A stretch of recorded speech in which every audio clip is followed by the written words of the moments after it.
Hello everyone, today we are taking a look at lot number 9B located in Carter's Mobile Home Park in Edgewater, Florida.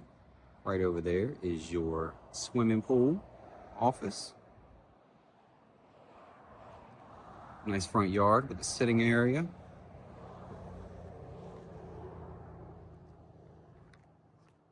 Go inside and check it out. This is a 1-bed, 1-bath manufactured home. Nice large front deck right here for sitting outside.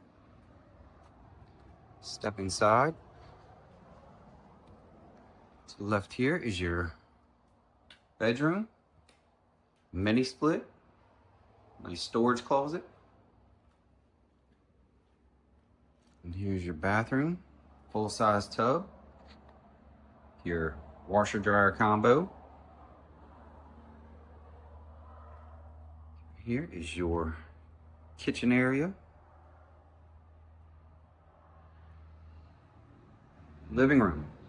So come on down, check this one out. It is lot number 9B located in Carter's Mobile Home Park in Edgewater, Florida.